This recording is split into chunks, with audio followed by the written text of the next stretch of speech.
پرانے زمانے کی بات ہے کہ ایران میں ایک نوجوان خوبصورت بادشاہ تھا۔ اس کا نام ماہیار تھا۔ وہ بڑا نیک اور رحم دل بادشاہ تھا۔ ہر ایک کے ساتھ نرمی اور محبت سے پیش آیا کرتا۔ رعیت اس سے بڑی خوش تھی۔ ایک دن اس نے خواب میں ایک بوڑھے آدمی کو دیکھا۔ بوڑھے آدمی نے اس سے کہا کہ دیکھو، اگر تم اپنی بہتری چاہتے ہو تو پورے 1 سال کے لیے اپنا تخت و تاج چھوڑ کر کہیں چلے جاؤ اور اس طرح سے جاؤ کہ کوئی تمہیں پہچان نہ سکے۔ سادہ فقیرانہ لباس پہنو اور خالی ہاتھ جاؤ۔ بادشاہ یہ خواب دیکھ کر پریشان ہوا، لیکن تھوڑی دیر کے بعد جب اس کی آنکھ لگ گئی تو اس نے پھر یہی خواب دیکھا۔ 3 مرتبہ ایسا ہوا۔ بادشاہ خوابوں کو سچ سمجھتا تھا، اس لیے اس نے صبح اٹھتے ہی یہ فیصلہ کر لیا کہ تخت و تاج اور شاہی خزانہ چھوڑ کر چلا جائے۔ اب سوال یہ تھا کہ سلطنت کا کام کس کے سپرد کر کے جائے۔ بادشاہ کے 2 وزیر تھے، ان میں ایک کا نام خرم تھا۔ یہ وزیر بڑا ہی دانا اور سلطنت اور حکومت کے کاموں کو خوب سمجھتا تھا۔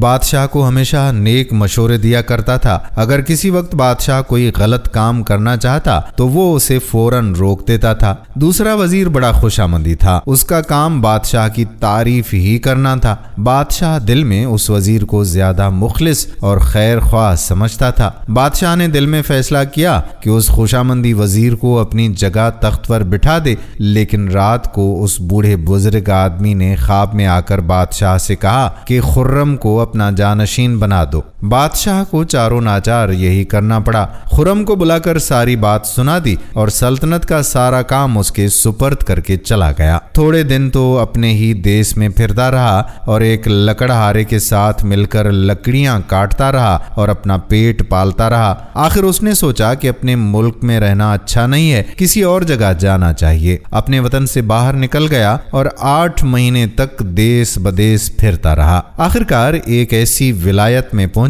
جو اسے بہت پسند آئی۔ اس نے ارادہ کر لیا کہ باقی 4 مہینے وہیں گزار دے۔ ایک دن صبح کو جب وہ جنگل کی طرف جا رہا تھا تو اس نے دیکھا کہ ایک نقارچی نقارہ بجا کر سب نوجوانوں کو شہر کے بڑے میدان کی طرف بلا رہا ہے۔ ماہیار نے بھی ادھر کا رخ کیا۔ وہاں بہت سے لوگ جمع تھے۔ اس نے لوگوں سے پوچھا کہ بھائیو، کیا معاملہ ہے کہ یہاں خلقت کا اتنا ہجوم ہے؟ لوگوں نے کہا کہ ہمارے شہر کے امیر کی 4 لڑکیاں ہیں، چاروں بڑی خوبصورت ہیں، وہ آج یہاں آئیں گی اور نوجوانوں میں سے اپنا اپنا شوہر چن لیں گی۔ یہ باتیں ہو ہی رہی تھیں کہ چاروں شہزادیاں زرق برق لباس پہنے میدان میں نکل آئیں۔ ان میں سے ہر ایک کے ہاتھ میں ایک سنہری گیند تھی جس پر شہزادی کا نام لکھا ہوا تھا۔ چاروں نے ادھر ادھر گھومنا شروع کر دیا کہ اپنی پسند کے شوہر کا انتخاب کر لے۔ بڑی لڑکی نے اپنی گیند وزیر کے بیٹے کی طرف پھینکی، دوسری نے ایک دولت مند سوداگر لڑکے کی طرف اور تیسری نے سرکاری خزانچی کے بیٹے کی طرف۔ چوتھی لڑکی جو سب سے چھوٹی تھیں بڑی عقل مند تھیں۔ اس نے نہ دولت کی پرواہ کی نہ ظاہری شکل و صورت کی، اٹھا کر اپنی گیند ایک میلے کچیلے نوجوان کی جھولی میں ڈالتی۔ لوگ دوڑ کر ادھر گئے کہ آخر یہ ہے کون جسے شہزادی نے پسند کیا ہے۔ دیکھتے کیا ہیں کہ ایک اجنبی ہے، اس کے ہاتھ میں کلہاڑی ہے۔ یہ وہی پردیسی بادشاہ ماہیار تھا۔ شہر کا امیر اپنی پہلی 3 بیٹیوں سے بہت خوش تھا، لیکن اس چوتھی بیٹی کا چناؤ اسے پسند نہ آیا۔ لیکن وہ شہزادی بہت خوش تھی۔ ماہیار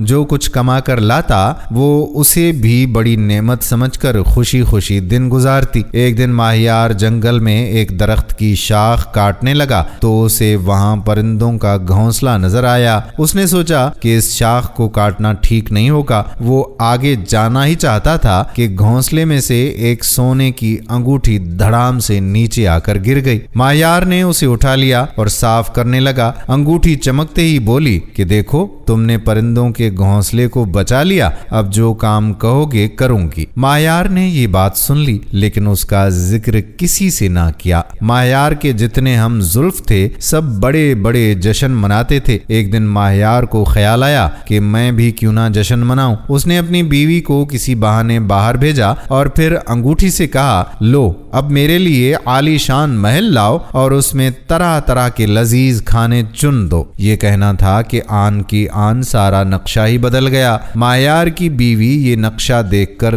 دنگ رہ گئی۔ ماہیار نے منہ پر انگلی رکھ کر کہا کہ خاموش۔ شہر کا امیر، اس کی لڑکیاں اور ان کے شوہر سب ہی یہ ٹھاٹھ دیکھ کر حیران تھے، اور ماہیار کا سلیقہ اور انتظام دیکھ کر سب عش عش کرنے لگے۔ سوچتے تھے کہ یہ تمام خوبیاں گنوار سے آدمی میں کیسے آ گئیں۔ انہیں کیا معلوم تھا کہ ماہیار لکڑہارا نہیں، بادشاہ ہے۔ یہ راز تو اس نے اپنی بیوی کو بھی نہیں بتایا تھا۔ اتفاق سے شہر کے امیر کو اطلاع ملی کہ ایک ہمسایہ ملک کا بادشاہ مہمان بن کر اس کے دیس میں آ رہا ہے۔ امیر نے سوچا کہ اس کی مہمانداری کے لیے ماہیار سے بہتر اور کوئی نہیں ہو سکتا۔ ماہیار کو بلا کر یہ کام اس کے سپرد کیا۔ ماہیار نے بخوشی منظور کر لیا۔ مہمان بادشاہ تشریف لائے۔ ماہیار نے بڑھ کر استقبال کیا، لیکن مہمان بادشاہ کی نظر جوں ہی ماہیار پر پڑی، اس نے فوراً اس کے قدم چوم لیے۔ یہ مہمان بادشاہ دراصل خرم تھا، جو اس کا وزیر تھا، جس کو وہ بادشاہ بنا کر آیا تھا۔ شہر کا امیر اور اس کے وزیر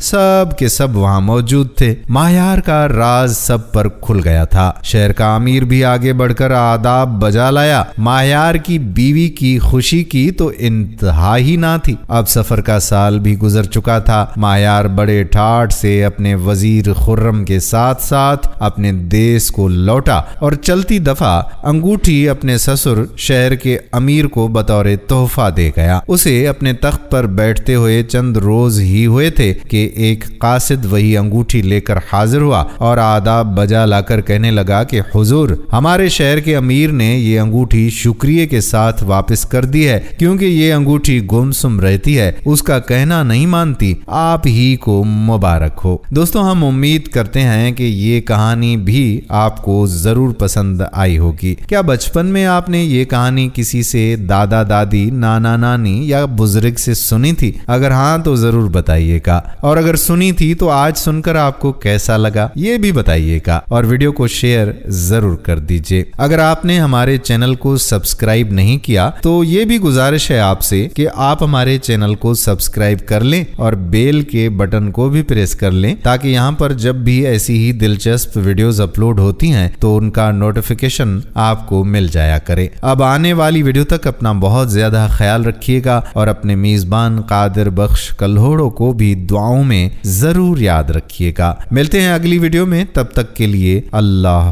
حافظ۔